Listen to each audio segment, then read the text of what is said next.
Donc, Laurent, tu vas commencer à te présenter un peu toi-même. Oui. On a des données techniques maintenant précises. Très bien. Laurent Weil est donc écrivain de science-fiction et depuis peu de thriller. Tu nous as donné entre autres Vallée Piliandame qui vient de ressortir en poche chez les motos électriques dans la collection Helios. Et puis ce qui nous intéressera plus particulièrement, Les étoiles sans balance et de Damnés de l'asphalte chez Critique. On est sur un contexte post-apocalyptique pleinement. Et puis donc récemment ton thriller Goodbye Billy. Quant à Raphaël, tu publies chez les moutons électriques aussi, avec des essais qui sont des petites sommes de connaissances assez impressionnantes. Je citerai brièvement Zombie, science-fiction qui va nous intéresser aussi, et puis le superbe bouquin sur Miyazaki. J'ai cru comprendre que tu traduis le japonais aussi d'ailleurs. Non, je travaillais avec une traductrice. D'accord. Je mettais en forme ce qu'elle mettait en français. D'accord. Mais voilà, c'est une spécialité un petit peu aussi du cinéma d'animation japonais. Oui, j'adore l'animation. Sinon, je mange des sushis aussi. Pardon. D'où les poissons, la mer, tout ça. Voilà. Voilà, c'est pour ça que tu sais tout ça, c'est fabuleux. Merci de cette précision absolument indispensable. C'est moi qui ai insisté, vous l'avez fait remarquer tout à l'heure, messieurs. J'avais bien voulu qu'on parte sur Mad Max, mais avant la première question que vous m'avez suggérée, que je reprends immédiatement, c'est pour vous le post-apocalyptique, c'est quoi? En revenu? En revenu, non un pas. revenu. Un revenu, pardon. Oui, c'est bien. Mais non, le post-apo, pour moi, c'est l'avenir c'est le futur, quoi. C'est tout simplement le futur. En plus d'être distrayant de l'écrire maintenant, parce qu'on se marre, pour l'instant, ça va, on a de l'électricité, on bouffe, on a de l'eau, tout ça. Mais petit à petit, on aura moins d'électricité, on aura moins de bouffe, on aura moins d'eau. On aura plus de gens et moins de trucs à leur mettre dedans. Et donc ça va se déliter petit à petit et ça va arriver à des situations où ça sera de la survivance en fait. Voilà, comme le type de bouquin de Matheson dont on parlait tout à l'heure. Ça sera de la survivance, les gens vont essayer de se démerder. Moi, ma vision, elle n'est pas nucléaire, elle n'est pas épidémique, elle n'est pas zombie, elle est juste ce qu'on a maintenant, dans 70 ans, ça ressemblera à quoi? Parce que qu'est-ce qu'on nous offre comme futur? Pas grand-chose. On nous offre des centrales nucléaires qu'on ne sait pas gérer, qui tombent les unes après les autres en panne, ou qui nous foutent la merde. On va avoir des pénuries de bouffe, on va avoir des pénuries d'eau, on va avoir un certain nombre de choses comme ça. Si on continue à s'organiser en société telle qu'on est, on va dériver vers quelque chose qui va donner cet inestimable ouvrage que vous voyez ici, qui est magnifique. Pour un prix de Medic, je ne sais pas combien. Ah oui, 23,50. Ah oui, putain, il ne grave pas quand même. J'ai payé 23,50 €. Oui. Donc, ouais, je pense que le post-apo, c'est tout simplement notre futur à plus ou moins long terme. Que ça soit, c'est pas une catastrophiste, parce que si ça se trouve, on va très bien s'en sortir. On va très bien se démerder de vivre en communauté plus petite, de vivre avec moins de besoins, de vivre avec moins de téléphone portable, avec moins d'électricité, avec... Regardez, cet après-midi, je parlais tout à l'heure dans une autre conférence de l'histoire du téléphone portable qui coûte de l'énergie, qui est fabriqué à grands frais ailleurs et qu'on a ici pour un vil prix parce que c'est des esclaves qui les fabriquent. Ça consomme de l'électricité, ça nous crée des besoins, on a tous des besoins sur nos téléphones portables, etc. Là, ici, il n'y a pas de prise électrique. Les prises électriques dans la salle où on signe nos bouquins, elles sont à 5 mètres du sol. D'accord? Ce qui est très commode, c'est pas... Les prises sont là-haut, donc ça veut dire que je ne peux pas les utiliser. Donc mon téléphone a faim, il réclame sa pitance, qu'il ne va pas avoir, il va tout simplement s'éteindre à un moment donné, et ma vie ne va pas s'arrêter. Enfin, j'en sais rien, mais j'ai jamais fait l'expérience de mon téléphone complètement déchargé. C'était une idée atroce qui m'empêcherait de dormir, c'est pour ça que je bois en dormant d'ailleurs. Mais voilà, un jour ou l'autre, ces trucs-là vont s'arrêter, comme d'autres trucs se sont arrêtés, on se crée des besoins, on se crée des choses qui ne sont pas nécessaires. C'est-à-dire, il y a 30 ans, j'ai connu cette époque il y a 30 ans, je n'étais pas très vieux, si j'étais vieux déjà. Bon, et je n'avais pas de téléphone portable il y a 30 ans. Je me démerdais très bien. Dans ma bagnole, il n'y avait pas de GPS. Quand je voulais aller quelque part, je regardais la carte avant. Voilà, c'est tout. Maintenant, je rentre dans ma bagnole, je dis je veux aller là, le GPS s'allume et il me dit tu prends à gauche, tu prends à droite, bientôt il tournera le volant tout seul. Voilà. Mais ça, c'est des trucs qu'on se crée, donc qu'est-ce que ça va être le post-apo? Je pense que ça va tomber les uns derrière les autres, ces machins-là, et on va retomber à ce qu'on était avant. Peut-être pire dans un premier temps, parce que les gens ne vont pas s'habituer comme ça, il va y avoir des mouvements de foule et de rébellion, et de gens qui vont vouloir leur téléphone portable et l'exiger je dis téléphone portable, c'est une image, mais qui vont vouloir le truc qu'ils ont maintenant et qui vont l'exiger de leurs gouvernants et qui ne pourront plus leur donner, parce qu'il n'y aura tout simplement ni plus les ressources, ni plus la technologie, ni plus les gens pour le faire, ni plus la flotte, ni plus les gens pour les acheter. Parce que quand il n'y a plus d'argent, il n'y a plus de consommation. S'il n'y a plus de consommation, ça s'arrête. Voilà, je finis. Je dirais que le post-apo, c'est le miroir des peurs du temps qui passe. Et que c'est bien ça. C'est joli. Oh, c'est joli ça. Enfin bon, parce que ça fait plusieurs années que je travaille sur un projet justement sur le post-apo. C'est le prochain projet libre à l'essai sur lequel je suis en train de travailler. Donc je suis un peu dedans, en plein. Et le post-apo, ça remonte au 19e siècle. On va dire le premier roman, 1826. Et que voilà, Marie Shelley, Le Dernier Homme. Oui, le dernier homme. C'est le premier en fait, qu'on considère en tant que fiction classique. Fiction. Et simplement, voilà, en travaillant sur de décennie en décennie, on voit bien que le post-apo, c'est ce miroir des peurs. Au 19e siècle, c'était la peur de la comète, du déluge, de la glaciation. Passé la Grande Guerre de 14, c'est tout d'un coup le sujet, c'est la civilisation est mortelle parce que la guerre peut la détruire. Donc il y a toute une littérature qui est générée pendant l'entre-deux-guerres sur ce thème-là. Qu'après 1945, c'est la bombe atomique. Donc ça marque énormément la culture américaine.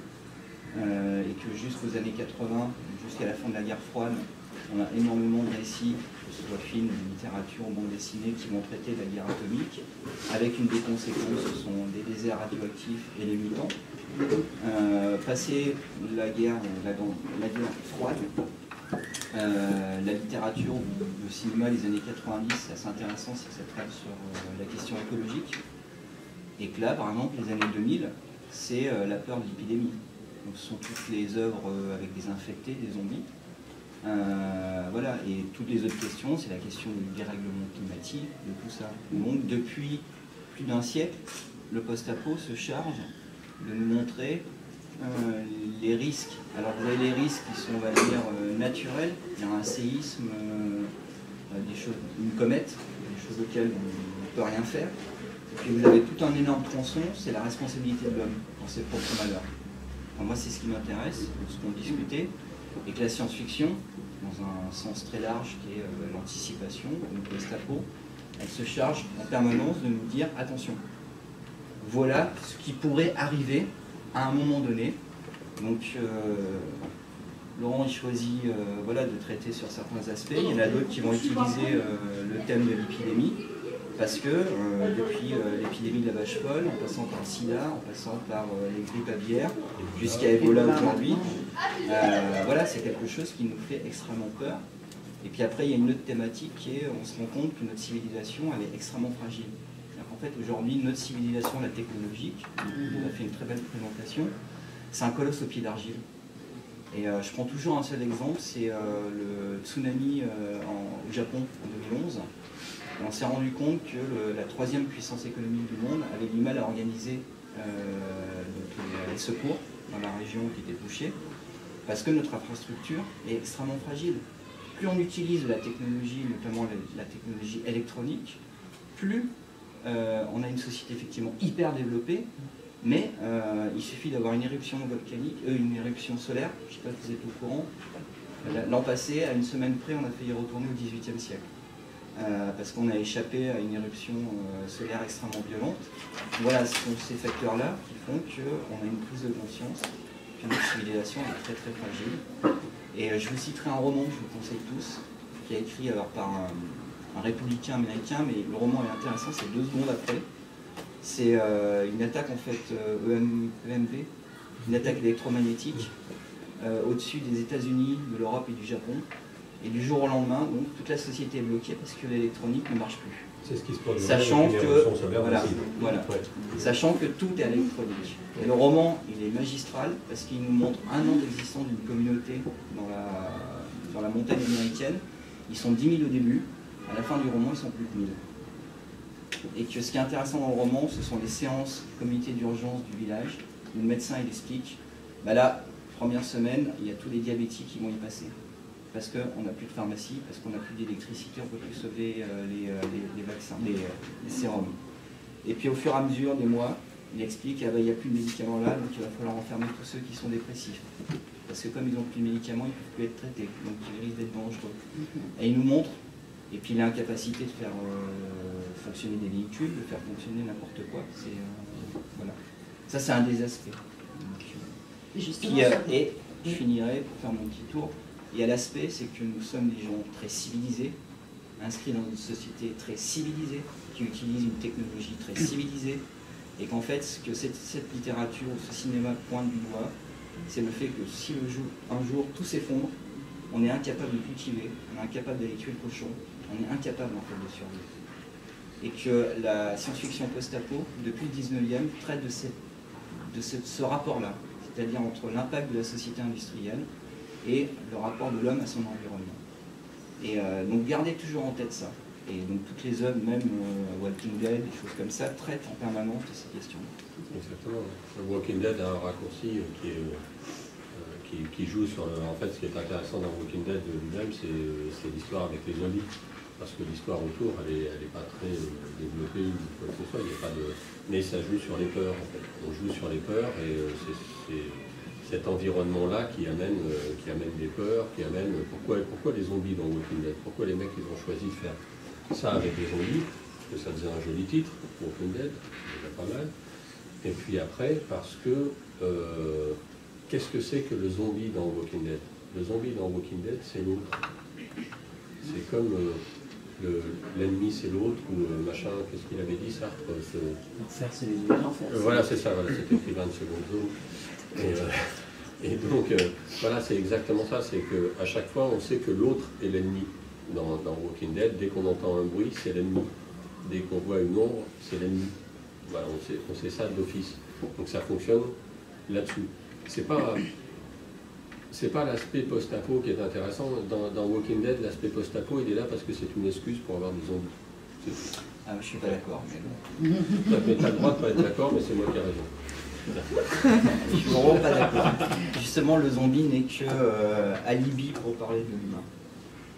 Et que l'humain, c'est la capacité à s'entendre du peuple, tous ces phénomènes. Ouais. Ça, c'est la version intelligente. Maintenant, tu penses vraiment que les studios américains, ils ont réfléchi à ça? Ils se sont dit, on va faire du blé, et on va faire pour qu'il y ait du sang et des cerveaux, et du cerveau et de la cervelle partout. Enfin, on va faire ça. Non, mais tu peux associer les deux. Toi, tu regardes le casting de Walking Dead, c'est intéressant d'ailleurs comme truc sociétal. Tu regardes le casting, il y a Michonne la Black, le type, le patron de tout le monde, c'est un flic, il a son fils qui porte son chapeau de flic. Il y a qui est-ce qu'il y a là-dedans? Il y a le type avec l'arbalète, etc., qui est en rebelle. C'est des archétypes. C'est que des archétypes. C'est que des archétypes. Ils ont mis grec dedans parce qu'ils n'avaient pas leur quota asiatique. Donc voilà. Donc on a tout un truc qui est bâti sur des codes. Si tu t'arrêtes à ces archétypes, ce qui est intéressant dans Walking Dead, c'est que le zombie, c'est le troisième acteur. Si tu veux, dans c'est grosso modo la fiction post-apo. Tout s'effondre, on repart à zéro, et vous avez les derniers civilisés et les nouveaux barbares.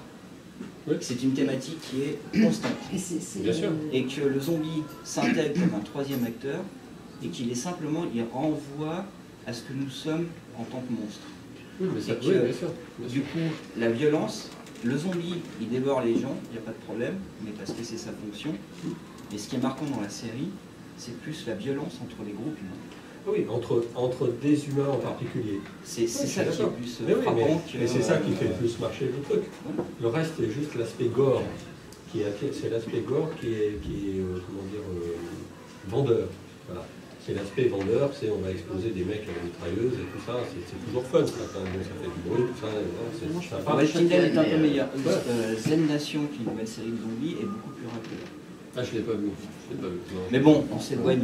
On va recentrer un petit peu. Oui. Et justement, on parlait de violence et de dérives sociétales tout à l'heure. J'en parle donc à mon Mad Max, que je vais vous caser quand même. J'y tenais parce que... On a parié entre nous qu'elle n'y arriverait pas. Hein. Et ben, vous avez perdu. On a repoussé le mois à peu près. Ouais, Ah bon, vous avez gagné bien un joué. quart d'heure. Ceci dit, non, je trouve que c'est un point de départ intéressant. Parce qu'on a sur la trilogie, justement, la dérive sociétale dont tu nous parlais avant, et la montée de la violence et des affrontements des groupes humains, et qui trouve son point d'orgue dans le deuxième. Pour vous, est-ce que c'est quelque chose qui nous attend, ou est-ce que c'est vraiment purement de la science-fiction? Mad Max? Ouais. Oui. Toute la série dans son ensemble? Oui. Ouais, la série dans son ensemble. Pour moi, celui qui est réaliste, c'est le 2. Voilà. Mais parce que je le vois comme effectivement un futur possible. Le premier, c'est pas du post-apo. Le premier, c'est une société...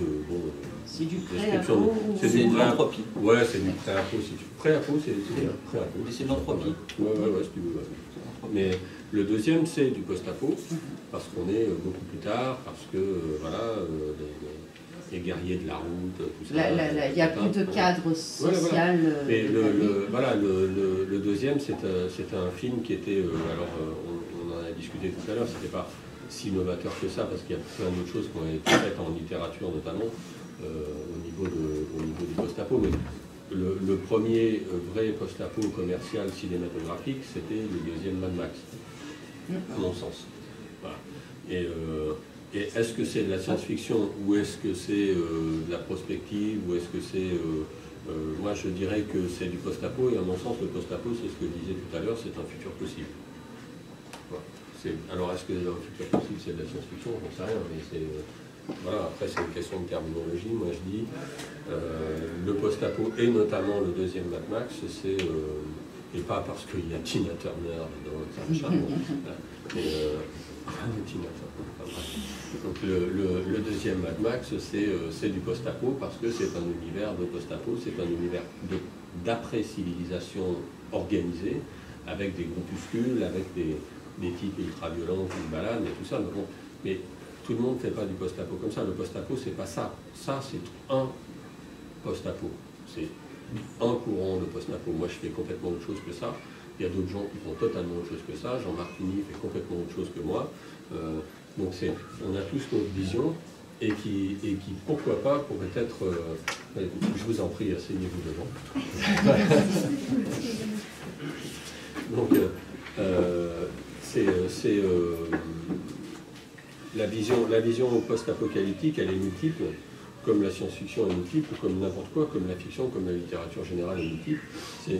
Personne n'a la vérité vraie, personne ne sait, jusqu'au moment où un type se dira, dans 70 ans, ça, c'est la Bible.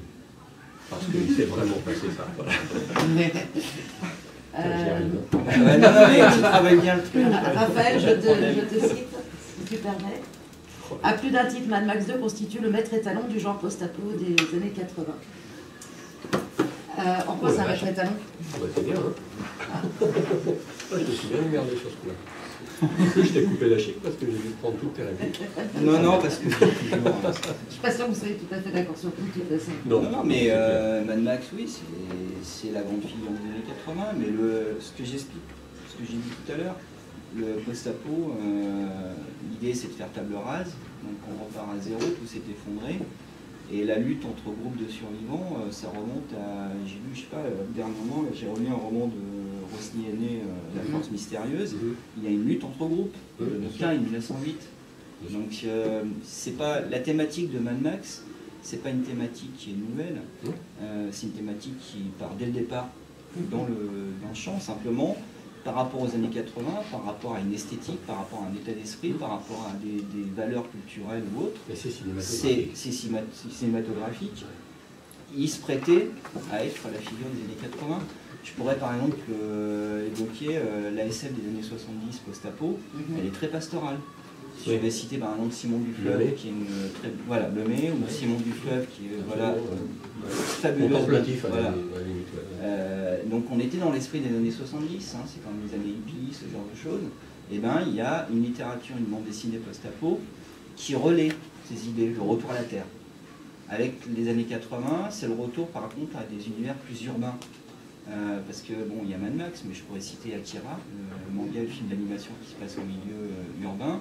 Il y a plein d'autres choses. Et si je me trompe, mais Mad Max, le premier, il a été réalisé comme il a été réalisé avec ce visuel-là et comment dire, cet univers-là, parce que les mecs, ils n'avaient pas une thune quand ils ont fait le bouquin. Ils avaient une bagnole, un acteur et un désert, et un filtre rouge sur la caméra. Et puis le premier film n'est pas, on va dire, il n'est pas post-apo, sans strict, il n'est pas post-apo, il est dans l'esprit des années 70, donc film assez très critique. Voilà, 81, Mad Max 2, c'est du post-apo, c'est le guerrier mécanique, c'est le guerrier de la route, c'est l'esprit des années 80. Voilà. Et après, on peut évoquer d'autres figures au fur et à mesure du temps. Mais voilà, Mad Max, c'est les années 80. Il correspond à une époque. Et puis de toute façon, on est sur le Mad Max 2, sur cette disparition, cette crise énergétique, sur la lutte pour le pétrole, ce qui est juste pas un hasard après le deuxième choc pétrolier quand même. Ouais. Donc on est bien dans le cadre de ce qu'on définissait tout à l'heure, des craintes du moment. Et alors les craintes de maintenant, c'est quoi? Ce que je disais tout à l'heure, la pandémie, la crise écologique, les règlements climatiques, économiques, la dépendance à l'énergie, c'est-à-dire il y a une série, La Révolution, aux États-Unis, il y a eu 2 saisons, c'est la disparition de l'électricité du jour au lendemain, donc retour à une forme de Moyen-Âge, 18e siècle, très sympa. On retrouve d'ailleurs au départ ce côté pastoral que tu évoquais, parce que au début on est sur une petite communauté refondée. Il y a toujours les petites communautés. Voilà. Mais le spectre des années 2000, c'est essentiellement l'épidémie. Et alors ce qui est intéressant, c'est que ce phénomène-là, qui débute au début des années 2000, avec notamment 28 jours après, ce qui est intéressant, c'est qu'il y a une forme de déni de toute la question écologique. Comme j'ai travaillé sur le livre sur Zombie, ce qui en ressortait de toute la production, en fait le zombie jusqu'aux années 2000 n'est pas post-apo, à part les films de Romero. Il s'intègre dans la fiction post-apocalyptique à partir des années 2000. Et ce qui est intéressant, c'est que pourquoi autant de romans, pourquoi autant de films et des séries et des bandes dessinées de zombies ou d'infectés, c'est parce qu'on ne cesse de traiter que uniquement sur la question de l'humain, l'humanité, parce que ce qui nous fait flipper dans notre inconscience collective, c'est la chute de l'humanité. Tout à l'heure, je vous ai parlé du Japon et de la catastrophe au Japon. Ce qui est intéressant, c'est qu'on se rend compte, donc nous sommes un colosse au pied d'argile, que du jour au lendemain, tout pourrait s'effondrer, qu'on pourrait se retrouver dépouillé de tout. Et ça, c'est une grande peur collective, qui est consciente et inconsciente. Et d'une certaine manière, les films de zombies post-apo, les œuvres de zombies post-apo, ça traite de l'humanité a chuté, elle doit survivre, elle doit se battre contre un ennemi, contre des ennemis, puisqu'il y a le zombie et l'humain. Et par exemple, la nature, l'écologie, on n'en parle pas. La nature, elle est là, tout va bien. Mais par exemple, qui fait encore fonctionner, c'est toujours un délire que j'adore dans ce type de fiction, c'est tout le monde est mort de l'épidémie de zombies, qui fait encore fonctionner les centrales nucléaires. C'est-à-dire, dans ce type de fiction, on ne traite jamais de ces questions-là. Si ça se trouve, c'est des zombies, on n'est pas dans la merde. Peut-être des zombies qui font fonctionner, ou alors des mutants. Peut-être. Des mutants. Donc il y a une forme de déni, c'est-à-dire qu'on ne traite que de l'homme, on ne traite pas de l'environnement. Sachant qu'on est dans une période où la question du dérèglement climatique devient quand même une réalité, qu'il y a des cycles de conférences internationales depuis le début des années 90, qu'on ne cesse de poser la question, qu'on voit le réchauffement, qu'on voit tous ces dérèglements, cyclones, etc. Maintenant, la fiction, elle semble focaliser que sur cette peur de la chute de l'humanité. Le problème aussi, il y a aussi le fait que l'histoire de, par exemple, Walking Dead, pourquoi c'est focalisé, d'un côté il y a les conflits entre les mecs, et de l'autre côté il y a les zombies que tout le monde combat, et Et on ne parle pas non plus d'écologie, mais absolument pas dans Walking Dead. Il n'y a absolument aucune notion. C'est l'archétype. C'est totalement occulté. C'est aussi parce qu'on est sur une série américaine à grand spectacle et qu'on ne va pas traiter plusieurs problèmes à la fois. On traite un truc à la fois, de la fiction pure et dure. Je ne pense pas que si on avait mis dedans, on aurait pu mettre de l'écologie dedans. Je vais commencer à être anti-américain, ça va être désagréable. Si on commence à traiter l'écologie et qu'on dit qu'à ce moment-là, la situation de Walking Dead, elle est quasiment pas possible telle qu'elle apparaît à l'écran. D'accord ? Parce que déjà, dans Walking Dead, on voit des trucs, ça se passe des années après que la catastrophe soit arrivée. Les mecs, les champs de blé, ils sont toujours comme ça, quoi. Il y a toujours des arbres, il y a des fruits dessus, machin, on peut encore y accéder, il n'y a pas des ronces autour. On a presque l'impression, des fois, ils traversent des champs cultivés, quoi. C'est un truc de ouf, quoi. Voilà. Il y a des routes, ils peuvent rouler dessus avec leur voiture. Donc, ils ont des voitures qui roulent, c'est très bien, ça peut rouler pendant un certain temps, les voitures, sauf les voitures françaises, peut-être les voitures américaines, donc des voitures américaines, on se peut pas. Si, ils ont une voiture japonaise, j'ai remarqué ça. Normalement, j'en ai une aussi. Bon. Et donc, ils sont sur des routes, les mecs, ils roulent sur des routes en convoi avec des motos, des camions, des trucs, des machins. Et il n'y a pas un brin d'herbe qui a poussé sur ce putain de goudron, quoi. Je veux dire, dans le bled de mon vieux... Non, mais dans le bled de mon vieux, si le cantonnier il passe pas, tu roules plus sur la route au bout de 3 semaines. Parce que le goudron il a bougé, parce que truc, parce que machin, parce que c'est mal entretenu. Et là, les mecs, ils roulent partout, ils vont partout. Dans tous ces petits villages, ils entrent dans les villages et tout. Et non, il y a quand même il y a quelques nids de poules et quelques... Ouais, il y a quelques nids de poules. C'est un écueil sur lequel la Révolution, d'ailleurs, n'avait pas non, mais... Et c'est l'état des maisons. Oui, on dirait que quelqu'un a fait le ménage. Chez moi, si je fais pas le ménage, il y a des toiles d'araignée qui pendent des murs en bout de peu de temps. Si Ça va pas commencer chez nous, mais je dirais, les mecs qui rentrent dans des baraques, elles ont été abandonnées depuis 18 mois, ils cassent la vitre avec un revolver, parce que c'est beaucoup plus joli que d'essayer d'ouvrir la porte une fois qu'elle soit ouverte. Elle sort le revolver. Qui rentre, reste derrière, cocotte, c'est peut-être dangereux, etc. Voilà. Hop, il rentre, et puis hop, il n'y a pas une toile d'araignée, il n'y a rien, il ouvre le placard, il y a des boîtes de conserve, tout. Là, on est sur un cadre de série télé, c'est forcément... Ce que veut dire Laurent, effectivement il a tout à fait raison, c'est que 90% aujourd'hui de la production culturelle qui va du film au jeu vidéo en passant par la bande dessinée ne traite que de la civilisation de l'humain. Oui. Et il y a donc ce déni de la question écologique. Et je cite toujours, pour traiter de cette question écologique, c'est 2 films qui sont sortis l'an passé, After Earth avec Will Smith, je ne sais pas si vous l'avez vu, et Le Transperce-Neige, le film coréen. Les 2 films sont situés aux antipodes justement de la réflexion sur l'impact du dérèglement climatique sur nos sociétés. Dans After Earth, l'histoire c'est que l'humanité a saccagé la planète. Donc crise écologique, cyclone, destruction. Et l'humanité s'est créé des vaisseaux spatiaux. Ils sont partis dans l'espace, ils sont allés coloniser une autre planète, ils sont partis, nickel, impeccable. L'idée, dans le film, on ne traite jamais de cette question, c'est qu'on a massacré une planète, on est parti ailleurs, parce que la science nous a permis d'aller ailleurs.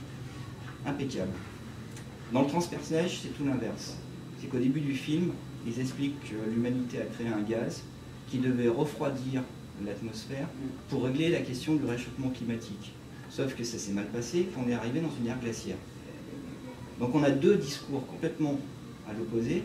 C'est que dans le film américain, c'est un film hollywoodien, on a détruit la planète, mais c'est pas grave, on avait la science, elle nous a permis d'aller voir ailleurs. Et on se pose plus les questions. Dans le film coréen, une fois on aborde la question, parce que ça c'est les tenants de la science... de la science dure, qui est toujours de dire on aura toujours une science qui nous permettra de régler les problèmes générés par la science précédente. Comme il y avait au 19e siècle un mec qui avait dit en 1900, Paris sera enterré sous 18 mètres de crottin de cheval. Voilà. Et puis un con a inventé la locomotive à vapeur. Et donc du coup, fini. Après on a eu la vapeur, mais la vapeur va nous étouffer. Et un con a inventé l'électricité. Donc après on avait des trucs électriques. Et maintenant, on a des trucs électriques, ça ne pollue pas, mais il faut des centrales nucléaires pour faire de l'électricité. Donc voilà, donc c'est toujours ça. Et la solution, elle n'est jamais technologique. La solution, elle doit être, à un moment donné, elle va être humaine. Il va falloir prendre une décision. On va dire, ça suffit les mecs, c'est bon, là, voilà. Maintenant, l'électricité, on va la faire avec des choux-fleurs. Et les choux-fleurs, on les mettra dans des sous-sols. Et les choux-fleurs, ils pédaleront Voilà. Et ils font de l'électricité. Voilà. Wow.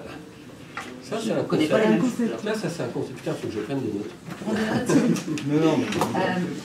Est-ce que, Enfin voilà, c'est juste pour dire que ces deux films, ils illustrent complètement aujourd'hui le débat qu'il peut y avoir au sein de la culture, l'imaginaire populaire. C'est d'un côté, il y a ceux qui font c'est pas grave, on continuera à aller jusqu'au bout, De toute façon. mais c'est pas bien grave. Ouais. Et puis il y a d'autres qui critiquent.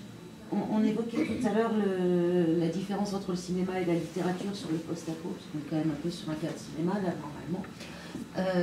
Est-ce que, je me demandais tout à l'heure si l'écologie, enfin si on pouvait parler d'écologie que dans un cadre de catastrophe. Et dans le cas du cinéma, est-ce que c'est lié justement au fait qu'il faut quelque chose de visuel ou Voilà, tu poses deux questions. Oui, je suis en train de me mélanger. C'est intelligent comme question. C'est trop intelligent, c'est ça. Bon, est-ce que le genre Post-apo se prête plus au cinéma ou à la voilà, littérature. c'est ça, grosso modo. Est-ce que le traitement du post-apo est différent en littérature ou aussi, par rapport au cinéma? Parce que, non, on n'est pas plus dans un mode catastrophe obligatoirement. Ben voilà. Et surtout pas depuis que la technologie a permis des effets visuels qui font que le post-apo ne coûte que dalle à produire. Parce que ce qui coûte cher dans un film, c'est quand tu fais des décors réels, voire même quand tu fais des décors virtuels. Quand tu as un film de post-apo où tu n'as rien, où tu n'as pas de figurant, où tu as que dalle, tout ce qui coûte cher, c'est de faire des matte painting, d'avoir des trucs comme ça. Mais le traitement lui-même du post-apo sur le fond, est-ce que philosophiquement, dans les bouquins, il y a des différences entre... D'abord les mêmes thématiques. C'est les mêmes thématiques. Dans le post-apo, ce qui compte, c'est pas le style, c'est le fond. Voilà. C'est pas comme la littérature générale, je ne sais pas s'il y en a d'entre vous qui disent de la littérature générale, franchement j'ai essayé une fois, c'est super dur. Hein. Bon. Donc là-dedans, ce qui compte essentiellement, c'est le style et comment on va traiter un truc avec style. D'accord, bon, voilà, je passe par exemple, pour me citer quelqu'un, 3 jours chez ma mère, d'accord, qui a eu le prix, je sais pas, enfin d'autres, machin, voilà, ceux-là. Et donc, il traite 3 jours chez sa mère, machin, ça, de base, c'est un truc de naze. Bon, faut quand même le dire. Bon. Mais on lit le truc, c'est écrit avec tellement de style que ça en devient passionnant. Ça en devient absolument passionnant. Ce mec ne dit rien pendant 300 pages, mais c'est super à lire. Voilà. Voilà. La différence avec la littérature de genre, comme la science-fiction, ou le polar, ou le thriller, ou le post-apo, qui est un genre de la science-fiction, on va dire, il faut mettre des étiquettes, il faut mettre des étiquettes surtout, surtout mettre des étiquettes. Le post-apo n'a pas besoin de style, il a besoin d'un environnement. On génère un environnement, on crée quelque chose dans le post-apo, on crée une situation. Voilà. Et elle peut avoir du style. Bon, par exemple, je citerai Justine Lyonnais dans Gueule de Truie, voilà, qui est un post-apo avec un style monstrueux. Cette gonzesse, je la hais. Elle écrit terriblement bien. C'est une horreur. Et il y a d'autres gens qui écrivent, bon, dans les années 70, toi tu citais Lemay, etc., dans les années 70, par là, il y avait beaucoup moins de style, même si Lemay c'était quand même ceux qui s'en sortaient le mieux. Voilà. C'est ceux qui s'en sortaient le mieux, mais on pourrait en citer d'autres qui étaient beaucoup moins soigneux sur le style. Mais ils racontaient une histoire, ils racontaient une situation, ils racontaient quelque chose. Voilà. C'était pas... je vais passer 3 jours chez ma mère, elle est malade, elle est tombée dans le jardin au bout du 2e jour, et tout ça, et c'est le chien du voisin qui a prévenu, et tout ça, ils ont appelé les pompiers, tout ça, truc, bon, 300 pages, bordel. 300 pages, putain, c'est un truc hallucinant, quoi. Bon, voilà. Mais ça présente un intérêt, parce que d'un point de vue de style, c'est intéressant. Alors, la seule différence qu'il pourrait y avoir entre le post-apo écrit et le post-apo cinématographique, c'est que cette histoire de style dans le bouquin va être difficile à retranscrire à l'écran. Faire des phrases et machin et trucs, qu'est-ce qu'on fait à l'écran avec ça, quoi. Hormis dans les dialogues, bon, je veux dire, le cinéma a du style. Voilà. Mais je ne dis pas que le cinéma n'a pas de style. Ce que je dis, c'est que le style d'un bouquin et le style du film qui est tiré de ce bouquin, souvent ça n'a pas grand-chose à voir. C'est aussi pour ça qu'on regarde un film et qu'on se dit « Mais putain, mais il n'a pas lu le même livre que moi, l'autre, quand il a fait le film ». C'est souvent on dit ça, moi je regarde des films, voilà, et des fois je trouve des films super bien, je lis le bouquin après. Tu ne peux pas dire que quelque chose comme Le Dernier Combat, ça n'a pas de style. Mais je dis pas que ça n'a pas de style. Mais Je dis pas que ça n'a pas de style, mais le dernier combat, c'est une espèce de post-apo aussi. Ben oui, Voilà. c'est pour ça que je te Mais dis c'est pas pour ça. celui-là, C'est pas pour ça. Dans le post-apo, je pense que c'est pas une question de style, Mais c'est non, une bien question sûr. d'idée. Voilà, c'est ce Si que je me permets, La Route, Oui, oui. le roman La Route est un roman exceptionnel. Le Tout à film fait. Pour le coup, le film est une catastrophe. Oui. Le transpersonnage, il y a une très bonne bande dessinée et il y a aussi un très Un bon très bon film. film. Oui, C'est à 30 ans d'écart Oui, avec... mais La Route, McCarthy, qu'est-ce qu'il fait? Il raconte rien. On est d'accord. Il dit que dalle. Oui, Il est comme l'autre avec sa mère qui tombe dans le jardin et qui c'est dans raconte votre acceptation du rien, parce que McCarthy, rien, c'est le c'est gars rien, qui mais c'est aussi la vie bien profonde. Non, mais bien sûr. Il raconte, Proust, il a fait 3000 pages voilà, avec... il raconte une ligne de vie. McCarthy raconte une ligne de vie. Voilà. Il raconte une ligne de vie. Qui est plutôt radicale. Absolument. Le Dans un mec, monde radical. dans un monde radical, mais le mec avec son fils qui se balade dans un monde radical. C'est tout à fait très bien. L'homme, le fils, enfin il y a... Oui, il y a le rapport. Ce que je vais te laisser, la transmission, elle se joue dans le... Justement, tiens, c'est Dans le particulier, mais aussi dans l'universel, parce qu'il n'y a plus rien. Le post-apo, moi, C'est qu'est-ce je qu'on va mettrais en laisser, avant, aussi. c'est le fond, c'est-à-dire c'est les idées. Et dans le travail que je fais, je peux remonter à des romans du 19e siècle, des romans des années 50 jusqu'à des romans actuels. Peu importe le style, c'est les idées qui sont mises en avant. Et par exemple, ce qui m'intéresse, c'est de pouvoir, par exemple, retrouver la première occurrence, par exemple, du cannibalisme. Donc j'arrive à remonter un roman de 1908 ou un roman de 1939 et de voir comment des idées qui aujourd'hui sont des idées complètement intégrées dans, voilà, quand on regarde Walking ou La Route, où il y a des cannibales, ben, le cannibalisme, ça remonte à très très loin. Et ce qui est intéressant, c'est comment, en termes d'imaginaire collectif, toutes les thématiques post-apo sont traitées donc, sur une longue mise en perspective historique, et comment on lit un roman ou on voit un film des années 50, il est le reflet de son époque. Et c'est ça qui est intéressant, c'est de voir comment, par exemple, dans les années 50, autour de l'énergie atomique, les Américains, donc la bombe atomique, c'est le grand choc, que la littérature se met donc à écrire des récits de guerre atomique, avec les conséquences qu'elles ont. Et ben, il y a certains auteurs qui continuent à défendre l'énergie atomique, parce que c'est un moyen de renaissance. Donc il y a des romans, il y en a un qui s'appelle Renaissance justement, c'est grâce à l'énergie atomique que la civilisation peut se rebâtir.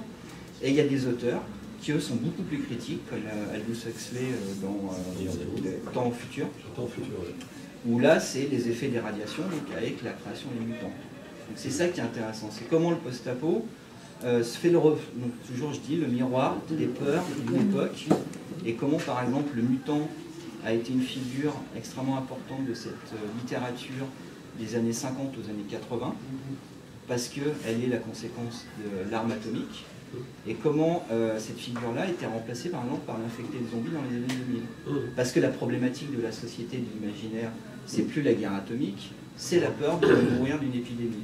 Donc moi, c'est ça qui m'intéresse dans ce processus. C'est-à-dire que la mort de l'homme, enfin l'humain, est beaucoup plus terrifiante, je veux dire, que la mort de notre monde. Peut-être parce qu'on a cette capacité de l'occulter ou... Là, j'ai parlé d'une trame, mais je pourrais parler de la trame écologique, qui est née dans les années 60, qui s'est développée dans les années 60-70, qui a été assez importante dans les années 90.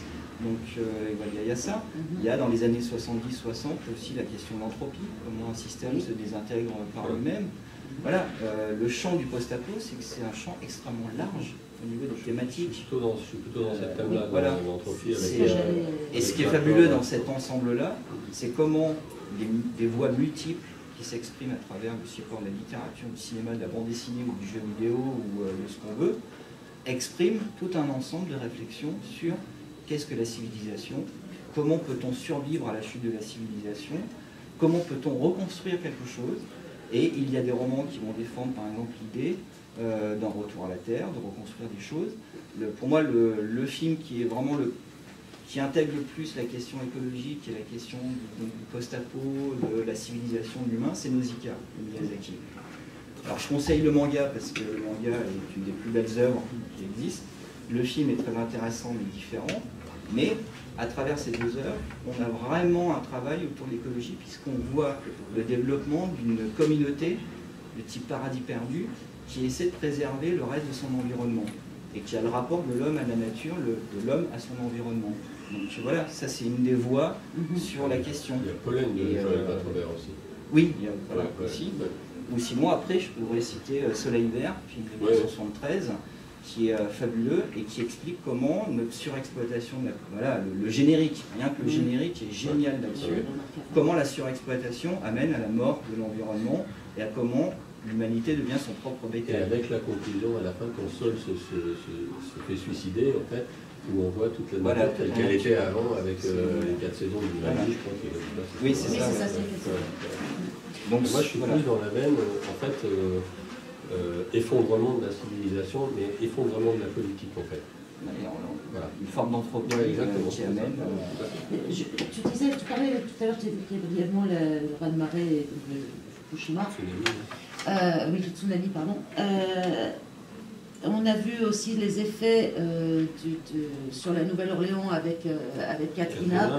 Est-ce que l'une des peurs qui s'exprime à travers tout ça, c'est pas la capacité programmée de nos autorités, du gouvernement, de tout ce qui est encadrant, à nous protéger?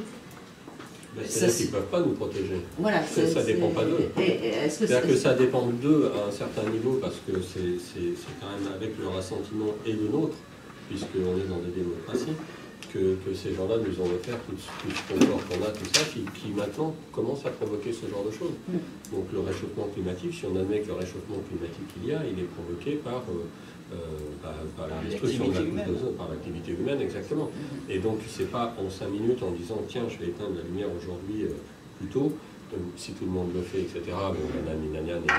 Bon, ok, voilà.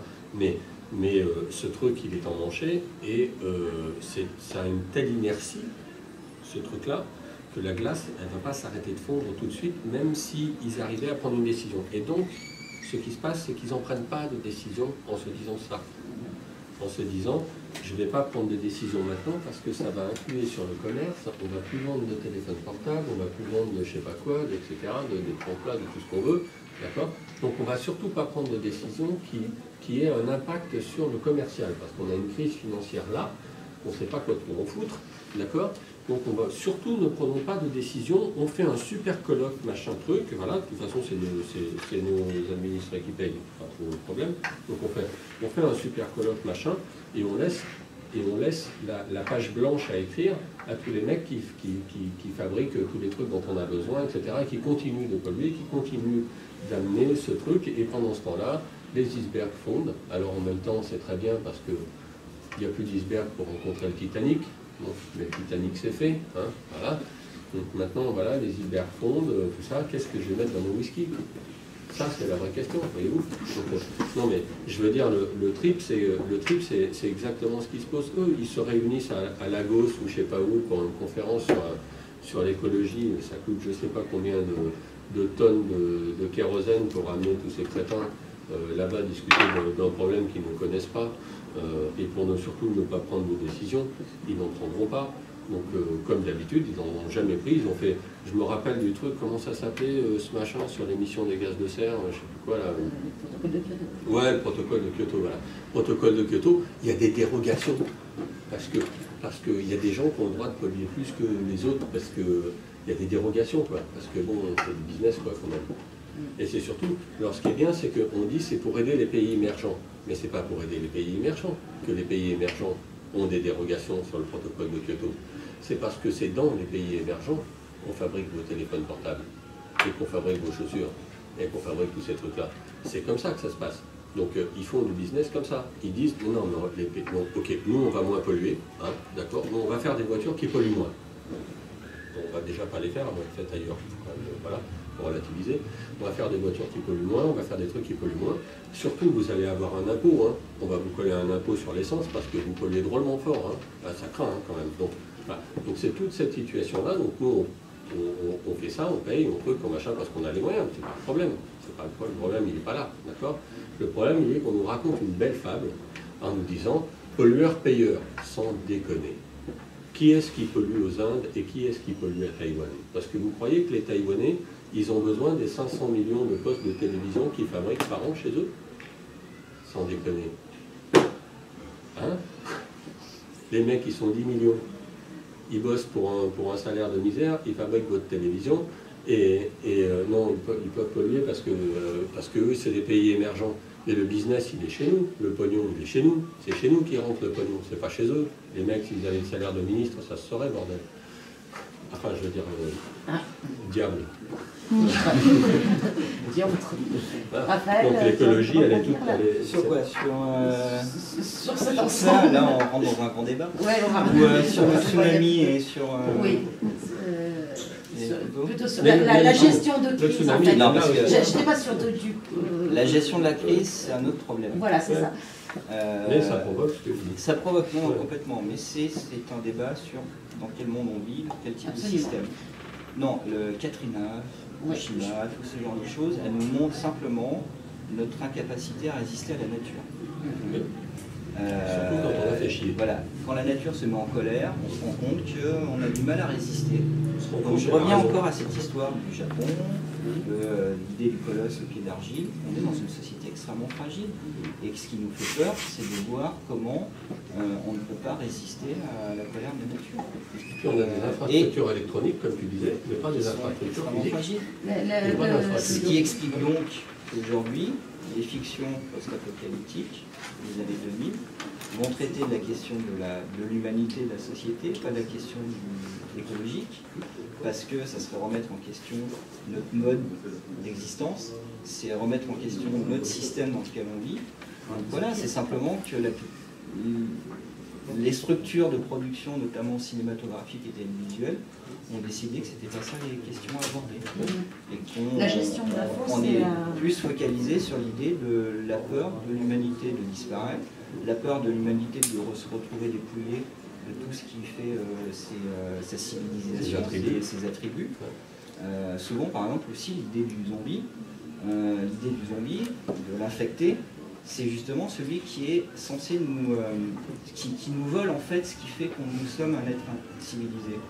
Que la métaphore du zombie qui va nous transformer en zombie, c'est-à-dire en être non pensant, c'est simplement l'autre, celui qui va vous voler votre téléphone portable, tout ce qui fait des éléments qui font un individu.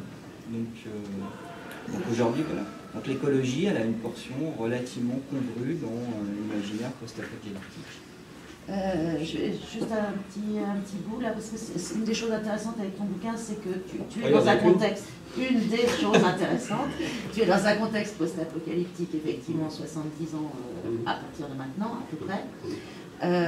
Mais tu reviens en début de chapitre, à peu près un chapitre sur deux, avec des fragments de journaux télévisés, de romans, d'articles, etc., sur ce qui s'est passé avant et comment on en est arrivé là. Et là, tu nous as sorti un extrait d'un roman de Pierre Jean Val, Le Crash de Babylone, publié en 2032. Donc, en son temps, l'American Way of Life ne fut que le détonateur d'une réaction en chaîne qui n'attendait qu'une étincelle. Nous chevauchions le pétard comme ces gosses pouilleux à califourchon sur une bombe non explosée. On est tout à fait dans ce cadre-là. Ceci dit, une fois qu'on est parti et que ça a pété, comment ça se gère visuellement pour le cinéma, par exemple? On passe quasiment systématiquement par la violence. Vous pensez que c'est une réaction obligatoire de l'homme à une situation de crise, la violence? C'est vendeur. C'est vendeur, oui, mais encore. Il y a pas. Est-ce qu'il y a... C'est la thématique pour nous. C'est la thématique centrale du post-apo. Du post-apo. Et puis c'est facile au niveau scénario. C'est facile au niveau scénario. Oh, bah oui. C'est aussi réducteur que ça ou, La violence Oui. Bien sûr. Enfin, l'exploitation La de la violence, l'exploitation de la violence dans le cinéma ou dans les bouquins, c'est une facilité.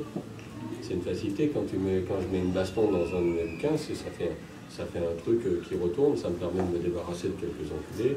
Et puis voilà quoi. Mais la violence, c'est jamais une marque de scénario qui va bien quoi.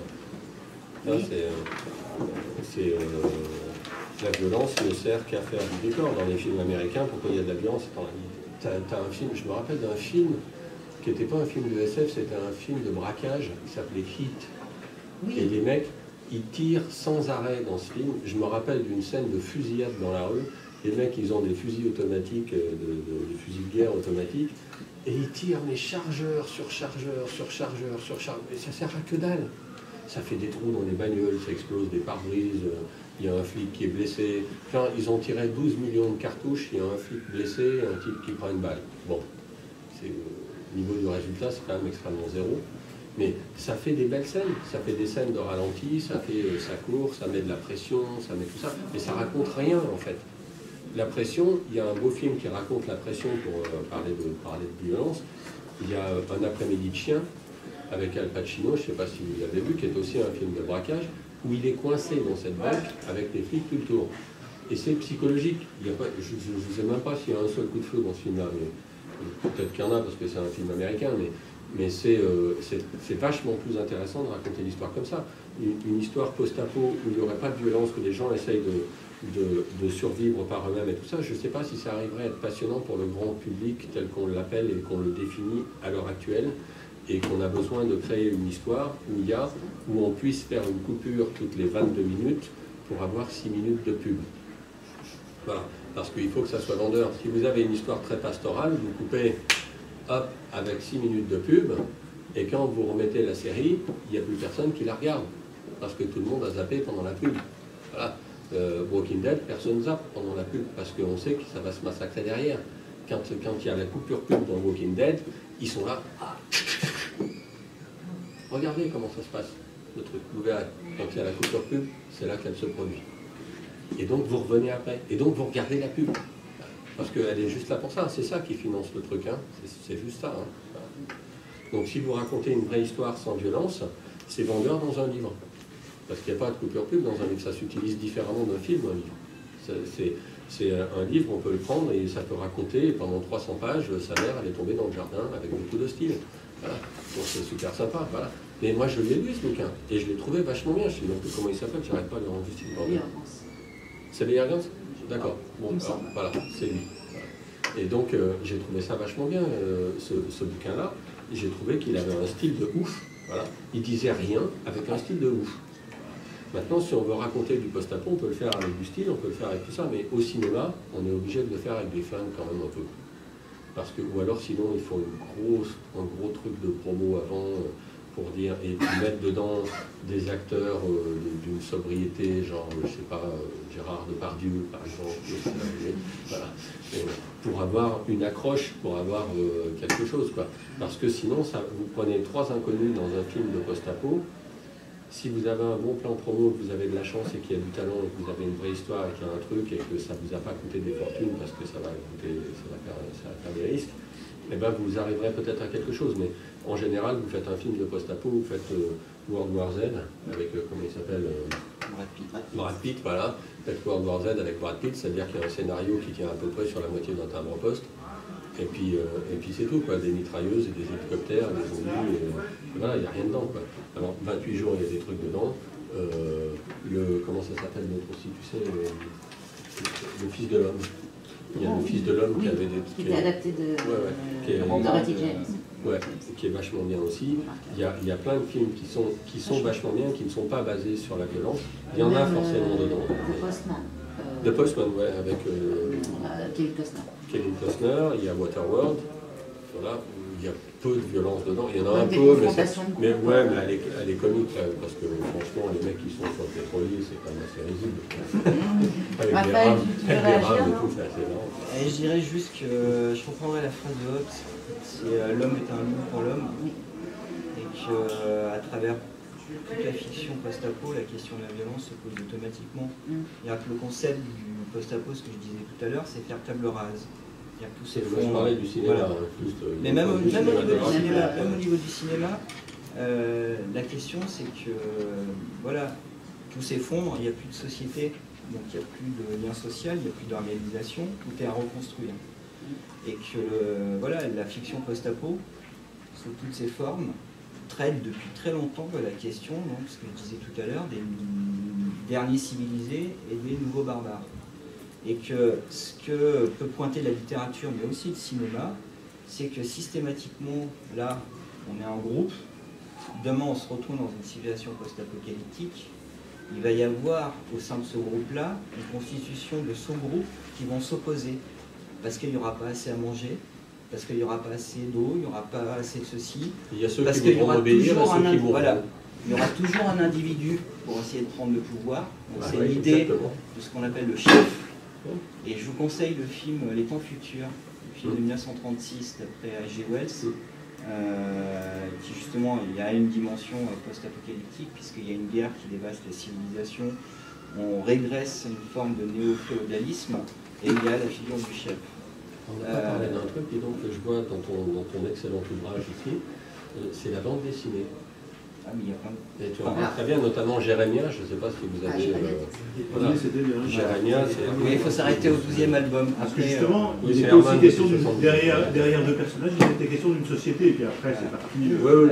Et puis maintenant, ça devient n'importe quoi. Et du coup, la violence, c'est quelque chose qui est forcément, on est obligé de le traiter dans la fiction post-apocalyptique, puisque de toute façon, il y aura des groupes qui voudront être des groupes parasites, c'est-à-dire parce qu'il y aura toujours des pillards, parce qu'il y aura toujours des gens qui vont vouloir exploiter d'autres gens.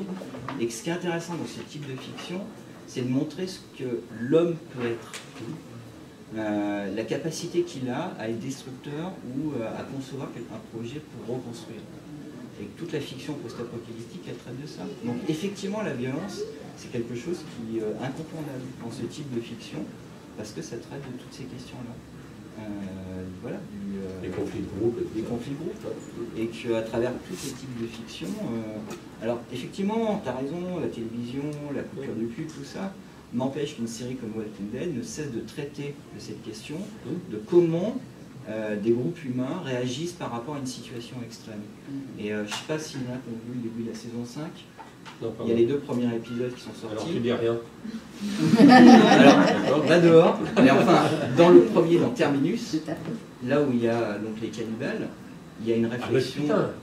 Si tu as vu la fin de la saison 4, donc tu sais qu'ils sont cannibales. Ben, je les ai vus enfermés dans le wagon, c'est tout. Oui, mais tu sais qu'ils sont cannibales. Non, je sais pas. Et ben, il faut apprendre à regarder.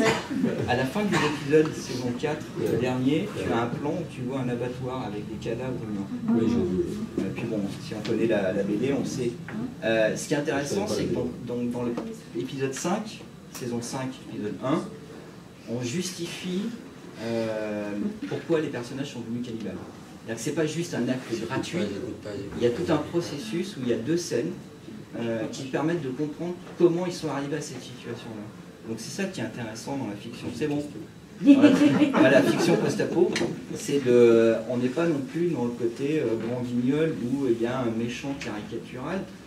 Aujourd'hui, les œuvres qui sont produites là, même les plus commerciales, je citerai une série qui s'appelle The Last Ship, produit par Michael Bay, qui vaut vraiment des points en termes de nationalisme américain.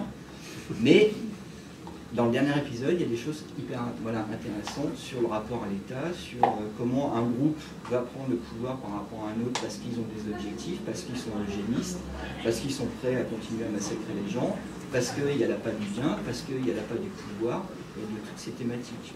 Donc la violence, malheureusement, demain le monde s'effondre, ça sera un monde de violence.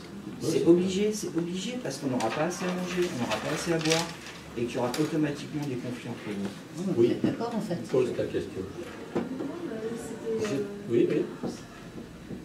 J'ai trouvé simplement ce qu'il disait, effectivement, la crainte du retour de la loi du plus fort. Et je trouve. Effectivement, en fait, parce que dans vos mots, on aurait dit que la violence, effectivement, l'homme n'aurait pas forcément. C'était surtout du cinéma, je parlais pour plaire au grand public. Voilà, c'est ça. Et qu'en fait, l'homme n'aurait pas forcément recours à la violence dans ce genre de situation. Si, je pense que si. Voilà, c'est ça. Oui, non, je pense que si. Voilà, c'était simplement une approbation. Je dirais même ce qui est intéressant actuellement dans les séries, notamment dans Walking Dead, un des épisodes de la saison 4, dans une autre série qui s'appelle Les 100. Qui est très intéressante, c'est aussi comment les scénaristes commencent à intégrer des enfants dans cette problématique-là. Et comment on amène à des enfants à réagir à des situations extrêmes. Et je ne pense pas que ce soit gratuit. C'est-à-dire qu'il y a un vrai travail de la part des scénaristes d'amener à confronter aussi... alors, après, il y a tout le phénomène de la littérature young adulte, avec Hunger Games, Labyrinthe, Divergence, qui fait qu'aujourd'hui, ce sont les ados qui lisent du post-apo. Mais dans Walking Dead, je pense qu'ils ont pris un gros risque à un moment donné où le gamin, qui s'appelle Carl, je crois, où le gamin tue sa mère. Ouais, mais je pense pas à cet épisode. Ça, c'est chaud. Je pense à l'épisode des 2 sœurs où il y a c'est dans l'épisode saison 4, dans la deuxième partie. Dans la ferme, là? Oui, quand il y a... J'ai perdu les noms des personnages. Non, c'est saison 4, quand ils sont sortis de la prison. Le groupe est éparpillé en petits groupes. Oui. Et à un moment, il y a les deux sœurs de gamines. Il y en a une qui adore les zombies et qui va jusqu'à tuer sa petite sœur pour montrer aux adultes que c'est super cool d'être zombie. Oh putain, oui. Et il y a toute une réflexion sur le fait que la gamine ne peut pas vivre en société et qu'en fait, ils finissent par la battre. Donc c'est ça. Il y a une réflexion là-dessus, sur la position des enfants. Bon, en même temps, c'était une chipie. Mais bon, voilà, en tout cas, on revient sur la loi du plus fort, sur toutes ces thématiques, sur toute la philosophie de Hobbes, en fait, qui ne cesse de hanter ce type de fiction, et comment on peut reconstruire ou non des sociétés. Voilà. Et même dans Nausicaa, ce qui est intéressant, c'est qu'il y a forcément un conflit entre des entités, donc la politique, entre des gens, mais on peut aussi développer des communautés pastorales. Je vous conseille, alors la BD est vraiment très très difficile à trouver, mais Simon du Fleuve. Il y a 5 volumes, des années 70, de Auclair. Et très très difficile. Je les ai, ah ouais, mais bon, je les ai d'époque. Et là, c'est une BD intéressante parce qu'elle est vraiment dans l'état d'esprit des années 70, donc Retour à la Terre. Et que le deuxième album, Les Esclaves, montre comment en fait les restes de l'État, donc en fait sous des formes de milices militaires, vont faire des razzias au sein des villages de pasteurs pour les amener à les refaire des esclaves et les faire travailler dans une usine. Et voilà. Et donc, d'un côté, on a des morceaux d'albums de cette série qui vont nous aborder sur d'autres formes de groupes pastoral, agriculteur, qui essaie de reconstruire quelque chose, et comment en fait il y a toujours de toute façon un chef, une autorité passée, des débris dans le pouvoir militaire ou politique, qui aura toujours tendance à esclavagiser. Ou je vous conseillerais la série Conan, fils du futur de Miyazaki, qui est disponible, que je conseille vraiment, parce qu'elle est sur toutes ces thématiques-là. Il y a l'opposition entre deux îles, là c'est une submersion des continents, et on a une île qui s'appelle Industria, qui essaie de reconstruire la civilisation du passé, qui a été dévastée, et qu'en fait le système des sages, en fait c'est des scientifiques, ils ont un système plus ou moins démocratique, sauf qu'ils pratiquent l'esclavagisme pour faire travailler, plus ou moins démocratique, parce qu'ils se pensent démocratiques. Avec quelques aménagements. Voilà. Mais ils laissent le pouvoir policier à un individu qui est peu recommandable, et il y a donc des esclaves qui travaillent pour reconstruire la civilisation. Et à l'inverse, Edenia, qui est une petite île, où là, les individus qui ont survécu ont reconstruit un village basé sur l'agriculture, qui négocie avec un autre village qui sont des pasteurs, et qui essaient de reconstruire quelque chose qui est de l'ordre de l'utopie. Parce que dans la fiction post-apocalyptique, qu'elle soit écologique ou non, dans n'importe quel type de situation, ce qui est vraiment intéressant dans ce type de fiction, c'est qu'on est sur le rapport de l'utopie et de la dystopie. Dystopie étant l'anti-utopie. Et qu'en permanence, et que l'idée qui est géniale pour moi dans le post-apo, c'est en faisant table rase, on peut, qu'on soit un auteur de bande dessinée, de littérature ou de cinéma, proposer des modèles qui sont dystopiques ou utopiques. Tout à fait. Mais c'est bien, c'est bien comme phrase de conclusion. C'est vachement bien. Oui. Vous avez sûrement des questions? Je sais qu'on a à peine effleuré le sujet, ce qui est vraiment très très vaste. Oui. La dystopie peut être représentée au travers des personnages aussi. Vous avez notamment cité Jérémia. Ouais. Bon, voilà, c'est des personnages qui sont pratiquement antagonistes. L'un qui est très utopique, qui rêve que tout va s'arranger, et l'autre qui est vraiment dans les faits, dans la réalité sordide de ce monde un peu Mad Max.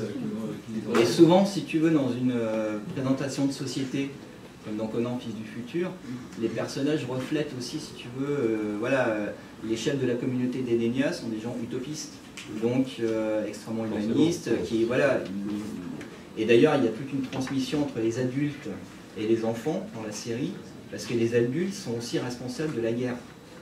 Donc il y a tout un rapport assez intéressant avec les enfants, surtout que la plupart des enfants sont orphelins, puisqu'ils ont perdu leurs parents pendant la guerre. Donc il y a toute une réflexion autour de ça.